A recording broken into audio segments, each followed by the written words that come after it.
የብርሃን የሞባይል ባንኪንግ እንዲህ ተሻሽሏል፣ ይበልጥ ዘመኗል።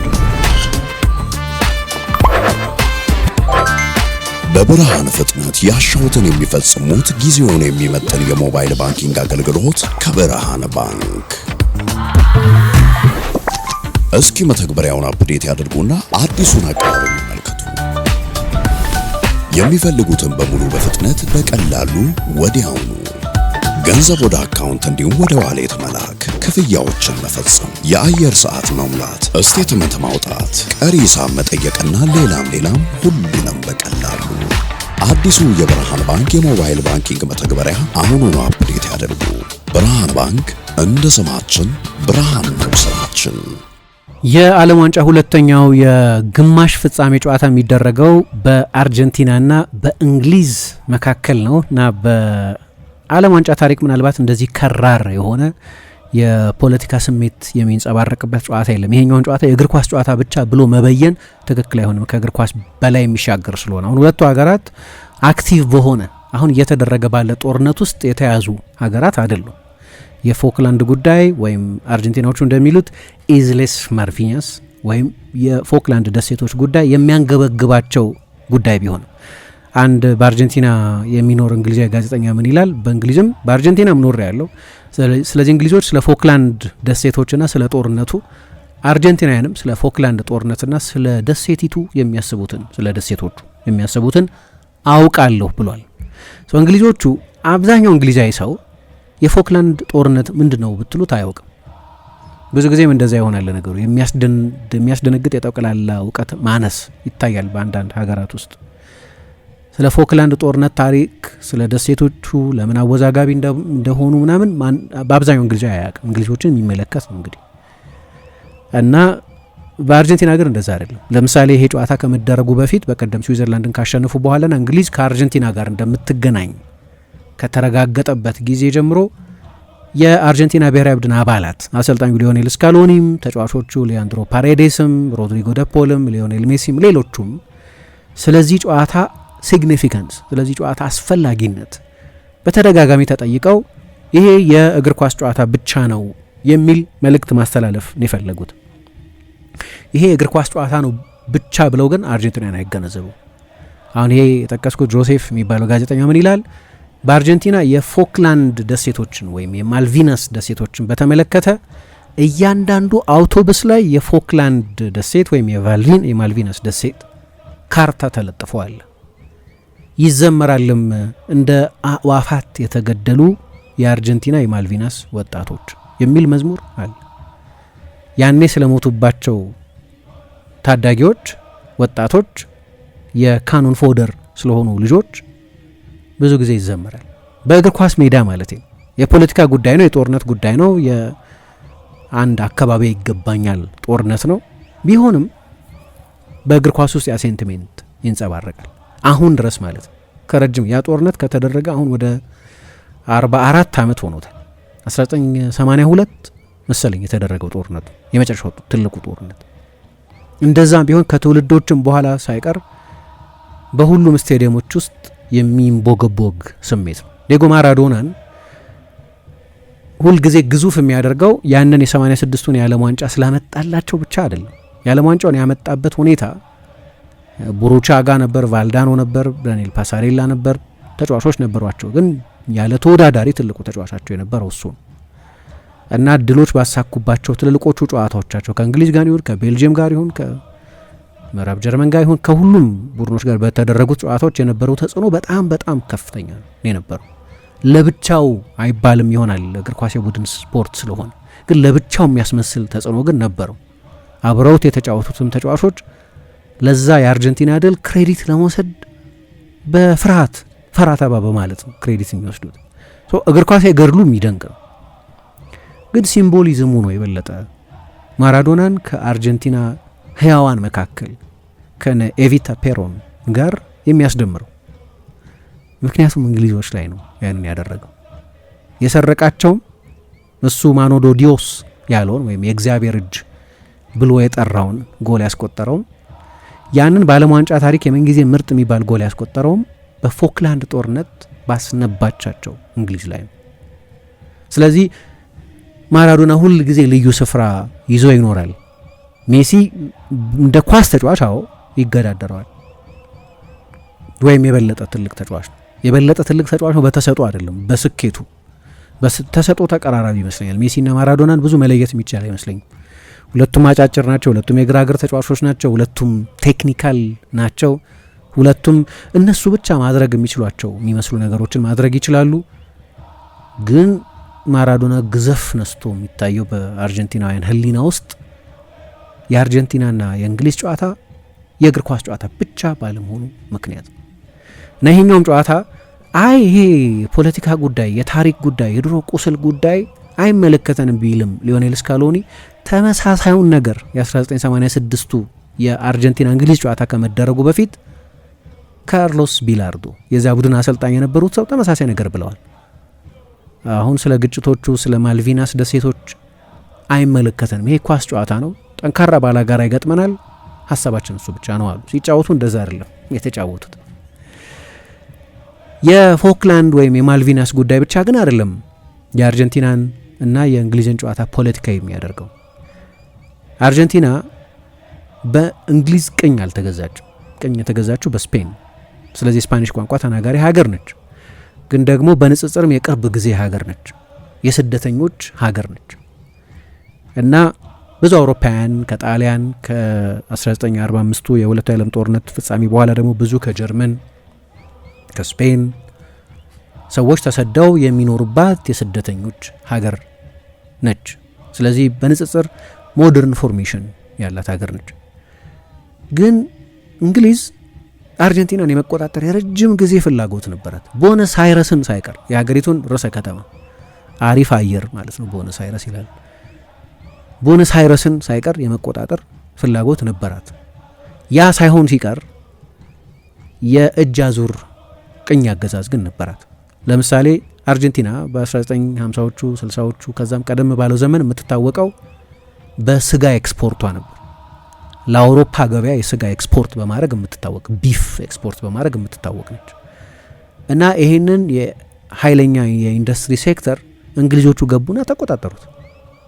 እግር ኳስም ለነገሩ በአርጀንቲና ያስተዋወቁት እንግሊዛውያኑ እና ስኮትላንዳውያን ናቸው እና አርሰናል የሚባል ክለብ አለ። ለምሳሌ በእንግሊዝ ክለቦች የሚጠሩ ክለቦች አሉ አርጀንቲና ውስጥ። ብዙዎቹንም የአርጀንቲና ክለቦች እንግሊዞቹ ናቸው ያቋቋሟቸው።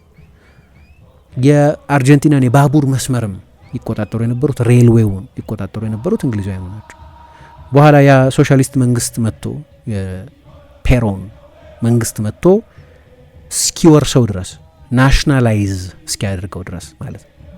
እንደ መራር ባላጋራዎች የሚቆጠሩ አልነበሩም። 1951 ላይ ለምሳሌ የእንግሊዝ የብሔራዊ ቡድን ጨዋታ ባለበት ቁጥር አሁን እንደሚያደርገው በዊምብሌ ብቻ አልነበር የሚጫወት የነበረው። ወደ ሰሜን የእንግሊዝ ክፍል ሄዶ ጨዋታዎች ያደርግ ነበር፣ በነ ማንቸስተር ከተሞች፣ በነ ሊቨርፑል፣ ደግሞ በዛው በለንደን ባሉ ሌሎች የለንደን ስቴዲየሞችም ውስጥ ይጫወት ነበር። ግን በአመት አንድ ጊዜ ከስኮትላንድ ጋር ሁልጊዜ ይጫወት አይዘላቸውም ነበር። ለመጀመሪያ ጊዜ ከስኮትላንድ ውጪ በዊምብሌ እንዲጫወት የተጋበዘ ቡድን የአርጀንቲና ብሔራዊ ቡድን።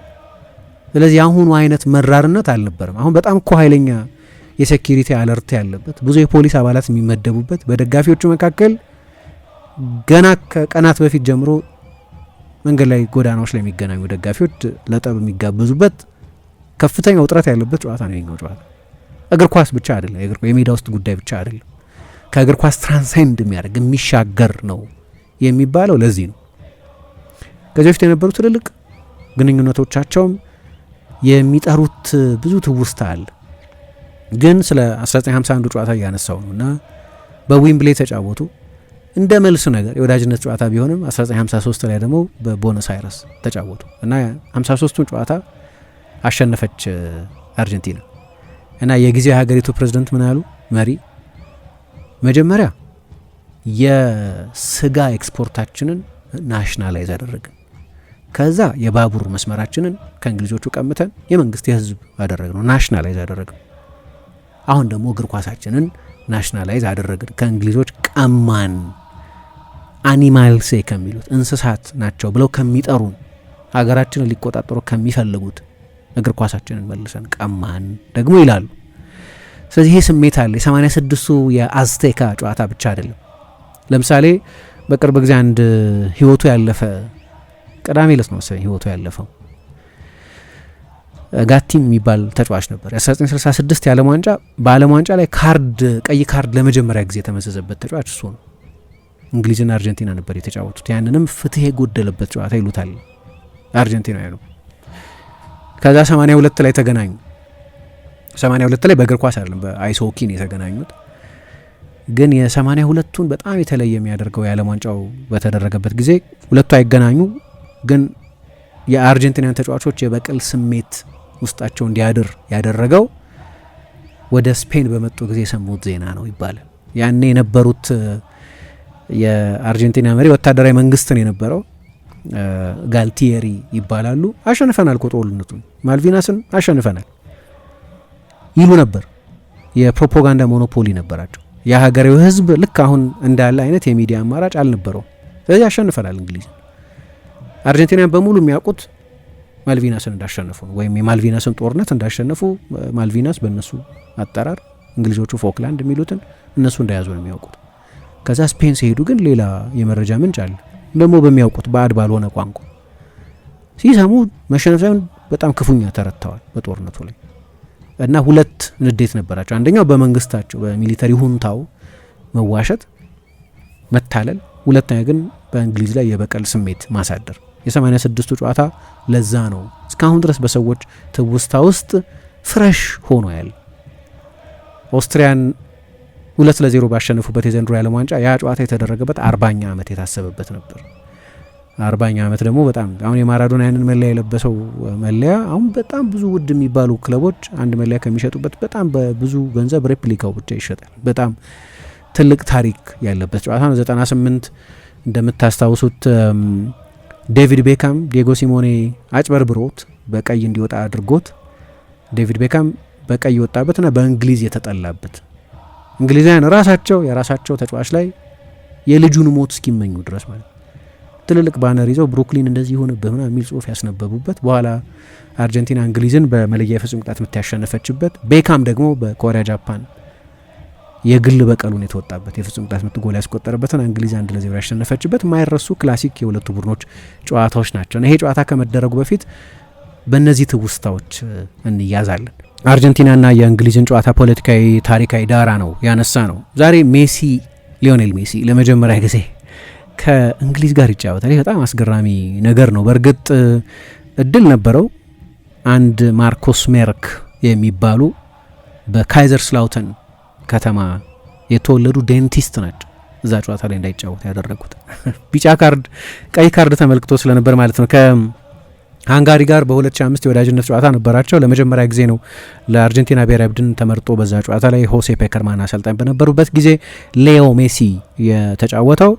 ነገር ግን አንድ ምናልባት ከሜሲ ጋር በዚህ ታሪኩ ምክንያት ብቻ የምናነሳው በእግር ኳስ ውቱ ብዙ ጊዜ ጎልቶ የሚጠቀስ ታሪክ የሌለው ቪልሞስ ቫንቻክ የሚባል ተጫዋች ላይ ጥፋት ሰርቷል በሚል አርቢትሩ ሊዮኔል ሜሲን በቀይ ያስወጡት። ስለዚህ የእንግሊዝ ብሔራዊ ቡድን ከአርጀንቲና ጋር ቀጥሎ ሲጫወት ሊዮኔል ሜሲ በቅጣት ምክንያት አልተሰለፈም ማለት ነው።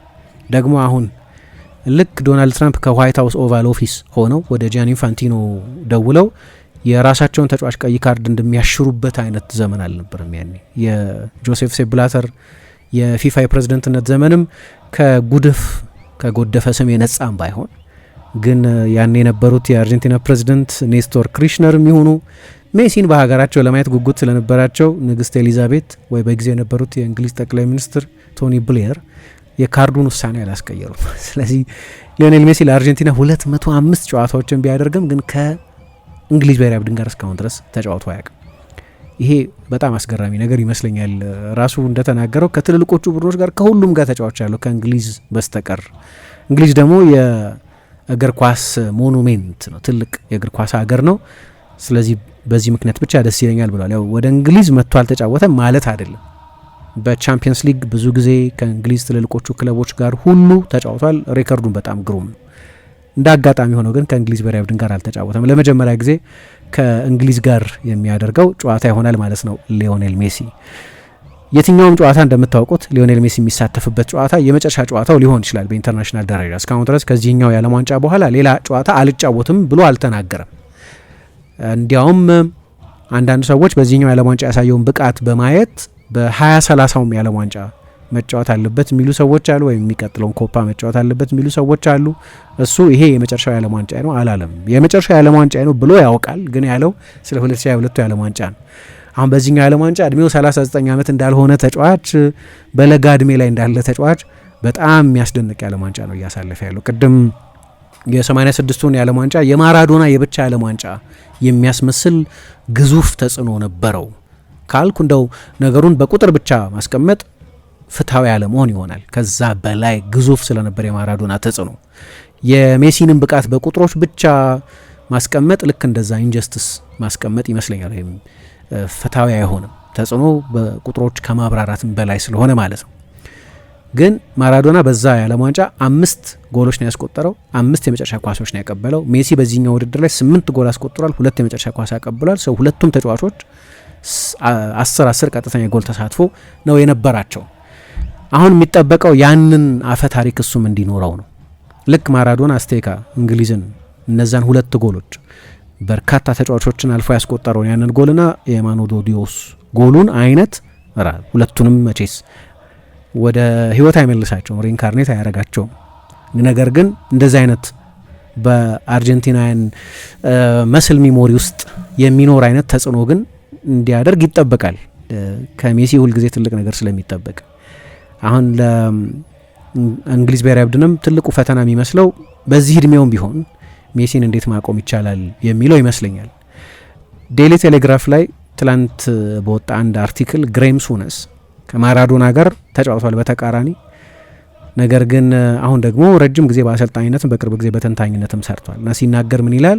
እመኑኝ ለአሰልጣኝ ቶማስ ቱኸል ሜሲን ለማቆም የሚሆን መፍትሄ ለማግኘት በጣም ያስቸግራል። ምክንያቱም ለ20 ምናምን ዓመት የትኛውም አሰልጣኝ በተዋጣለት ሁኔታ እንዲህ አይነት መፍትሄ አግኝቶ አያውቅም። ብዙ ተጫዋቾች ኳስ ሲቀበሉ የሆነ ኢላማ አላቸው፣ ከኤ ወደ ቢ አይነት። ጥቂት ቶፕ ተጫዋቾች ግን ከኤ እስከ ቢ እስከ ሲ እስከ ዲ መፍትሄ ያላቸው ደግሞ አሉ። ውስን ናቸው እነሱ። ግን ዚኮ፣ ዲየጎ ማራዶና እና ሊዮኔል ሜሲ እስከ ጂ እስከ ኤች እና ከዛም በላይ መፍትሄ ያላቸው ተጫዋቾች ናቸው እና እንዲህ አይነቶቹን ተጫዋቾች አሰልጣኞች እነሱን እናቆማለን በሚል ጊዜ ማጥፋት የለባቸውም የሚል አስተያየት ያሰፈሩበትን አርቲክል ጽፈዋል። የሚገርም ነው። በዚህ የእድሜው መግፋትም ጊዜ ጭምር እንደዚህ አይነት ተጽዕኖ እየፈጠረ መሆኑ ማንም ሰው ከገመተው በላይ ይመስለኛል። ብዙ ጊዜ እንዳልኩት ሜሲ ምን አይነት የዓለም ዋንጫ እንደሚያሰልፍ ግምት አልነበረኝም በጭራሽ። ምክንያቱም በሜጀር ሊግ ሶከር ነው ሲወዳደር የቆየው። የሜጀር ሊግ ሶከር ስታንዳርድ እዛ አስደናቂ የነበረ ቢሆንም ነገር ግን ሜሲ አሁን ያለበትን ፎርም ለመለካት በጣም አስቸጋሪ ነበር። በዓለም የክለቦች ዋንጫ ላይ ሲሳተፉ አየናቸው። በፔጂ በሰፊ ውጤት ተሸንፈው ወጡ። ስለዚህ 20 ዓመት በአይናችን ፊት የኖረ ተጫዋች ቢሆንም እንደው እንደ እንግዳ ነው ብዙ ሰዎችን ያስደነቀው። በዚህ ውድድር ላይ ያለፉት 2 ጨዋታዎች በጣም አስደናቂ ነበሩ ለማለት ይቸግረኛል። የግብፅን ጨዋታ ካምባክ አርኪቴክት ያደረገው እሱ ቢሆንም ግን እንደ ጠቅላላ እንደ ፐርፎርማንስ ግን ፍጹም ድንቅ ብቃት ነበር ለማለት ይቸግራል። ከስዊዘርላንድም ጋር እንደዚሁ። ለነገሩ በሁለቱም ጨዋታዎች የኬፕ ቨርድን ጨዋታ ከጨመር በ3ቱም ጨዋታዎች የአርጀንቲና ብሔራዊ ቡድን ጥሩ አልተጫወተም። ግን ይሄ ጨዋታ ሲምቦሊዝም ያለው ነው እና ሜሲ ጥሩ መጫወት የሚፈልግ ይመስለኛል። አሁን እንደዛ አይነት ፖለቲካዊ ስሜት የለውም። አሁን ያሉት ፕሬዚደንት ሃቪየር ሚሌ የቀድሞዋ የእንግሊዝ ጠቅላይ ሚኒስትር የማርጋሬት ታቸር እና የቀድሞ የአሜሪካ ፕሬዚደንት የሮናልድ ሬገን አድናቂ ነኝ የሚሉ እንደዚህ አይነት የምዕራብ ፖለቲከኞችን ለማድነቅ ግድ የሌለባቸው ናቸው። እንግዲህ እነዚህ የምዕራብ ፖለቲከኞች ከቺሌው ብዙ ሰዎች አምባገነን ከሚሏቸው ከአውጉስቶ ፒኖሼ ጋር አብረው በመስራት የሚታወቁ ናቸው። ስካሎኒ እኔ የፖለቲካ ሴንቲሜንቱን የፖለቲካ ስሜቱን ወደዚህ ጨዋታ ማምጣት አልፈልግም፣ የእግር ኳስ ጨዋታ ነው፣ ሌላ ነገር ላይ አይናችንን አንትከል። እግር ኳስ ጨዋታን ስንጫወት ከአንድ ታላቅ ቡድን ጋር በታላቅ አሰልጣኝ እኔ ብዙ ከማደንቀው ታላቅ አሰልጣኝ ጋር የሚደረግ ጨዋታ ነው፣ ከዛ በላይ የለውም ይሄ ጨዋታ ብሏል። ቅድም አንስቼዋለሁ። ካርሎስ ቢላርዶም ከ86 ጨዋታ በፊት ተመሳሳይ አስተያየት ሰጥተው ነበር። አሁን ሜሲን እንግዲህ እንደዚህ አይነት በማልቪናስ ምክንያት ያለ አፈ ታሪክ ውስጥ ሊያስገባው የሚችል አንድ ሌላ ጨዋታ ነው። ማራዶና ያደረገው እሱ ስለሆነ ሜክሲኮ 86 ላይ ግን በእግር ኳስ ተጫዋችነት ታሪክ ከማራዶና በላይ መሆን የሚችልበት አንድ እድል ግን አለ። ከማራዶና በላይ ይመስለኛል በብዙ ነገሮች በክለብ እግር ኳስ ባሳካው ስኬት፣ በቆየበት ኮንሲስተንሲ በላቀ ደረጃ ፐርፎርም ማድረግ አንድ ነገር ነው። ማራዶና ብዙ ጊዜ አድርጎታል። ያንን በላቀ ደረጃ ለሁለት አስርት ዓመታት በከፍተኛ ደረጃ ይህንን ማድረግ ግን ፍጹም አስደናቂ ነው እና የአርጀንቲና ብሔራዊ ቡድን በታሪክ ወርቃማው የስኬት ዘመን ላይ ነው ያለው። ያለፉትን 3 ትልልቅ ውድድሮች የአርጀንቲና ብሔራዊ ቡድን የተሳተፈባቸውን 3 ውድድሮች አሸንፏል። አሁን ለ4ኛ ትልቅ ውድድር ነው ለፍጻሜ ለማለፍ እየተጫወተ ያለው። የ2021ን ኮፓ አሜሪካ፣ የ2022ን የዓለም ዋንጫ፣ የ2024ን ኮፓ አሜሪካ አሸንፏል። በዚህ መሀል ፊናሊዝማ የሚባል ተጨማሪ ትልቅ ግምት የማይሰጠው ግን የአርጀንቲና ያሸነፈው ውድድር አለ። አሁን ደግሞ የዓለም ዋንጫ ሴሚፋይናሊስት ናቸው። የዚህኛው የአርጀንቲና ወርቃማ ዘመን መሪ ነው። ስለዚህ የግድ ከማራዶና ጋር መነጻጸራቸው ግዴታ አይደለም፣ ግን በጣም አስፈላጊ ነው። በአርጀንቲና ብዙሃን መገናኛዎች በኩል በእንግሊዝ ያ ስሜት ብዙ አይንጸባረቅም። ቴሌግራፍንም፣ ታይምስንም ሌሎቹንም የእንግሊዝ ጋዜጦች ብታዩ ከፎክላንድ ደሴቶች ጉዳይ ጋር የማቆራኘት ብዙ ፍላጎት የለም። በአብዛኛው ያለው ቴክኒካዊ ጉዳይ ነው። የቤሊንጋም ወቅታዊ ብቃት ግን ሰሞኑ ደግሞ ከዛ የእንግሊዝ ብሔራዊ ቡድን ባለፈው ካደረገው ጨዋታ በኋላ ከኖርዌይ ጋር በአሰልጣኙና በቤሊንጋም መካከል የተነሳ ስለሚመስለው አዲስ ሽኩቻ አይደለም በእርግጥ ምክንያቱም ቱኸል ወደ ኃላፊነት ከመጡበት ጊዜ ጀምሮ የታፍ ላቭ የሚሉት አይነት ቤሊንጋምን ትዕግስቱን የሚፈታተን አይነት የማኔጅመንት ስልት ነው ሲከተሉ የቆዩት።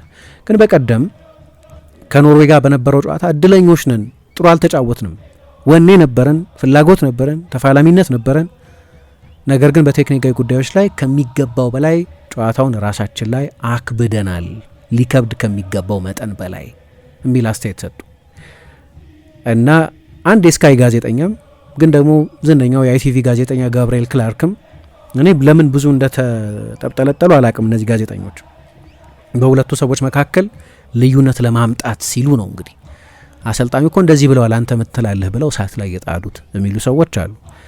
ይሄ የተለመደ ፕሬስ ኮንፈረንሶች ላይ የምናየው ነገር ነው። ሌላ ፕሬስ ኮንፈረንስ ይሰጣል። ዋናው ፕሬስ ኮንፈረንስ አሰልጣኙ ነገር ይናገራል። ከዛ ቀጥለው በሚሰጡ ፍላሽ ኢንተርቪዎች ላይ ወይ በሚክስድ ዞን ኢንተርቪዎች ላይ ብዙ ጊዜ ይደረጋል። አዲስ ነገር አይደለም። ለምን እንደዚህ ገኖ እንደተነገረ አላቅም። ጋብርኤል ክላርክን የሚተቹ ብዙ ሰዎች አሉ። አሁን ግን ክላርክ ያለው አሰልጣኝ ቱኸል ያንተ አሰልጣኝ ጥሩ አልተጫወትንም ብለዋል፣ ደስተኛ አይደሉም፣ በቴክኒካዊም በታክቲካዊ ጥራቱም ደካማ ነበር ብለዋል ሲሉት አንደኛው ቃለ ምልልስ ላይ ዋቴቨር ምናምን አለ። ሌላኛው ቃለ ምልልስ ላይ ደግሞ አያውቅም በእንደዚህ አይነት የአየር ንብረት ከሃላንድ ጋር፣ ከኦደጋርድ ጋር፣ ከኑሳ ጋር፣ ከሶርሎት ጋር መጫወትን አያውቅም አለ። በትልቅ ደረጃ የመጫወት ታሪክ የለውም እንደማለት አይነት የሚመስል አሰልጣኙ ላይ የተቃጣ የሚመስል ለሳቸው ምላሽ የሰጠበትን ኃይለኛ ንግግር ተናግሯል። ያው ቤሊንጋም ጠንካራ ፐርሶናሊቲ ያለው ተጫዋች ነው። ከአሰልጣኙ ጋር ብዙ ልዩነቶች ነበሩት፣ ግን አሰልጣኙ ተጫዋቹን ፊውል ሲያደርጉት የቆዩ ይመስለኛል። ባለፈው ተናግሬ ያለሁ ይህ አንድ ወይም የኔ ግምት ነው። እሱ ትክክለኛ አላማቸው እሱ ላይሆን ይችላል፣ ግን ማስቆጣት፣ መተንኮስ፣ በመጠኑ ክብሩን መንካት የሚመስል ከዛ ክብሩ የተነካ ሰው ሜዳ ውስጥ መልስ ለመስጠት ሲመጣ የሚያሳየውን አይነት ሪያክሽን እዚህ ዓለም ዋንጫ ላይ ያሳየ ነው። ከሃሪኬንም በላይ ለእንግሊዝ ብሔራዊ ቡድን ወሳኝ ተጫዋች እሱ ደግሞ ይሄን ባለፈው የአውሮፓ ዋንጫ አይተናል። ጥሩ እንኳን ባይጫወት ግን ዲሳይሲቭ በሆነ ሞመንት ላይ የሚሳተፍ አይነት ተጫዋች ነው። ስለዚህ እንግሊዞቹ ትኩረት እንዲህ አይነት ጉዳዮች ላይ ነው። ዛሬስ በቀኝ መስመር ተከላካይነት ማን ይጫወታል? በቀደም ማዱዌኬ ጥሩ አልተጫወተም። ስለዚህ ሳካ ለ90 ደቂቃ የሚያስጨርስ ፊትነስ ላይ ያለ ባይመስልም እሱ ይጀምር ይሆን ወይ? የእንግሊዝ ብሔራዊ ቡድን በሁለቱ ዋና ተጫዋቾች ላይ የበለጠ ዲፔንደንት ሆኗል ወይ? በሃሪኬን እና በጁድ ቤሊንጋም ላይ እንዲህ አይነት የበለጠ ቴክኒካል የሚመስሉ ውይይቶች ነው የሚደረጉት። በአርጀንቲና ክላሪን የሚባለው ከትልልቆቹ ከነ ኦሌ ጋር ከነ ላናሲዮን ጋር የሚጠቀስ ጋዜጣ ነው ክላሪን እና ክላሪን ይህንን ጨዋታ የህዝብ ጨዋታ ብሎ ነው የጠቀሰው። ዝም ብሎ ያ ጦርነት ከተደረገ 44 ዓመት አልፎታልና ይሄ እግር ኳስ ብቻ ነው ብሎ አይገነዘብም። ቅድም እንዳነሳሁት ለአርጀንቲናዎቹ ይሄ የእግር ኳስ ጨዋታ ብቻ አይደለም። አሁን ከአርጀንቲና ብሔራዊ ቡድን ተጫዋቾች መካከል 5ቱ ጨዋታ ከሚጀምሩት መካከል 5ቱ እንግሊዝ ውስጥ ነው የሚጫወቱት። የማንቸስተር ዩናይትዱ ሊሳንድሮ ማርቲኔዝ ወይ ሊቨርፑሉ አሌክሲስ ማካሊስተር ወይ የቼልሲ ኤንዞ ፈርናንዴዝ ወይ የአስቶን ቪላው ዲቡ ማርቲኔዝ አይነት ተጫዋቾች ማለት ነው። እንግሊዝ ተጫውቶ የሚያውቁ ራሷ ሊዮኔል ስካሎኒ የዌስትሃም ተጫዋች ነበር እና ብዙዎቹ ተጫዋቾች እንግሊዝ ውስጥ የተወለዱ ልጆች አሏቸው፣ እንግሊዝ ውስጥ ረጅም ጊዜ በመኖራቸው ምክንያት ማለት ነው። ግን የአርጀንቲና ብሔራዊ ቡድን ደጋፊዎች አንደኛው ከእንግሊዝ ጋር ሳይጫወቱ ማለት ነው፣ ከእንግሊዝ ጋር ሲጫወቱ ከ21 ዓመት በኋላ ለመጀመሪያ ጊዜ ነው። ግን ከእንግሊዝም ጋር ሳይጫወቱ አሁን ስንዘምር የተቀመጠው ሰው እንግሊዛዊ ነው የሚል መዝሙር አላቸው። ቅር ያለው እንግሊዛዊ ነው ማለት አርጀንቲናውያኑ ነው የሚሏቸው። ተነስተን እንዘምር ለማለት የሚያደርጉት ነገር ነው። ስለዚህ በአርጀንቲና ብዙሃን መገናኛዎች በኩል ኢቭን ተጫዋቾቹን አሁን ይሄ ፖለቲካዊ ትኩሳት ሊነካው አይገባም ምናምን ቢሉ ለምሳሌ ሮድሪጎ ደ ፖል እኛ እንደዛ አናስብም፣ ግን ለህዝቡ በጣም ትልቅ ትርጉም ያለው ጨዋታ እንደሆነ እናውቃለን ብሏል። ሜሲ 39 ዓመት ሆኖታል ከሁለት ሳምንት በፊት፣ ግን እስካሁን ድረስ አልተጫወተም እና አንድ ሰርክል ይጨርሳል ማለት ነው። የካታሩ የዓለም ዋንጫ ከመደረጉ በፊት ያለ አይነት ፕሬሸር የለበትም። በነገራችን ላይ ሜሲን ከማራዶና ከሚለዩት ነጥቦች መካከል አንደኛው ፐርሶናሊቲው። ብዙ ጊዜ እንዳነሳሁት የሜሲን ፖለቲካዊ ስሜት አናውቅም።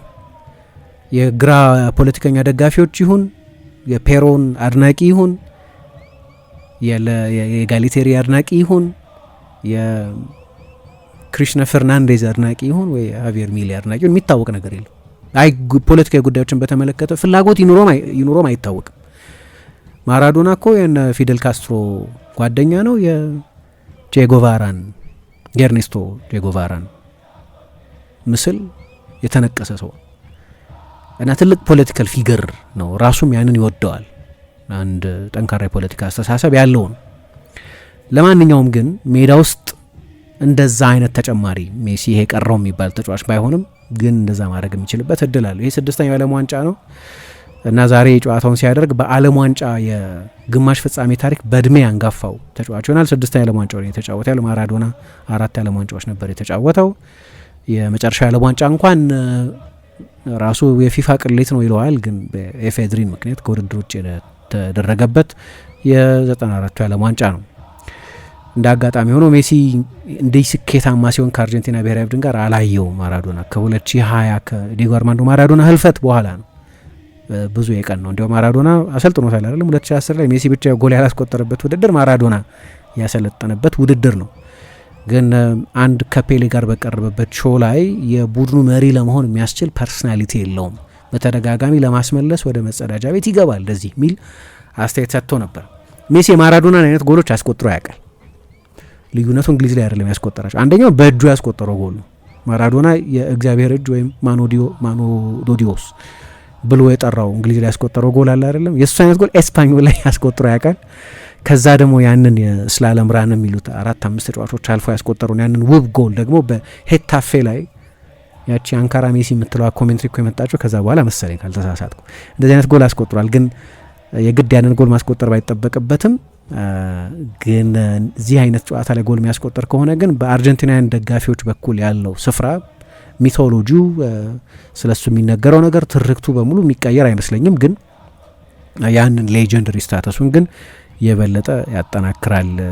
በጣም ብዙ ሁለቱን ቡድኖች የሚያገናኙ ምክንያቶችም አሉ። ግን በተለይ የሜሲ ጉዳይ የምናየው ለመጨረሻ ጊዜ ሊሆን ስለሚችል የመጨረሻ ትልቅ ጨዋታው ሊሆን ስለሚችል አናውቅም። በክለብ እግር ኳስ ደረጃ 3 ተጨማሪ ዓመት ኮንትራት ፈርሟል በኢንተር ማያሚ። ግን በኢንተርናሽናል ጨዋታ ይሄ የመጨረሻው ጨዋታው ሊሆን ይችላል። በእርግጥ አርጀንቲና አንድ ተጨማሪ ጨዋታ ታደርጋለች። የዛሬው የጨዋታ እጣ ፈንታ ምንም ቢሆን የደረጃ ጨዋታ ስለሚደረግ ማለት ነው። ሜሲን በተመለከተ አንድ ኢንትረስቲንግ ነገር እያየሁ ነበር። እሱን በተመለከተ ቶፕ ስፒድ አላስመዘገብም፣ ግን በጣም የገረመኝ ነገር የዛሬ 3 ዓመት ተኩል በካታር የዓለም ዋንጫ ከነበረው በላይ ቶፕ የሆነ ፊዚካል ፐርፎርማንስ እያሳየ ነው። ይሄ ደግሞ ከዓለም ዋንጫ በፊት የነበረውን ዝግጅት የሚያሳይ ነው።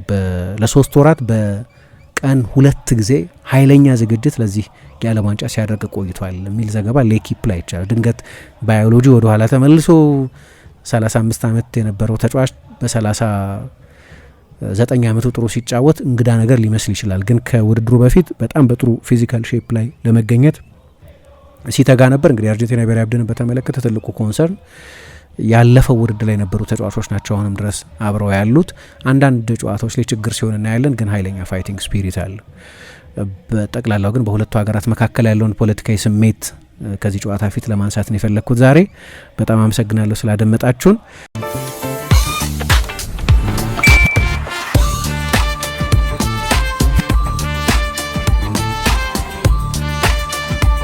የብርሃን የሞባይል ባንኪንጎ እንዲህ ተሻሽሏል፣ ይበልጥ ዘምኗል። በብርሃን ፍጥነት ያሻውትን የሚፈጽሙት ጊዜውን የሚመጥን የሞባይል ባንኪንግ አገልግሎት ከብርሃን ባንክ።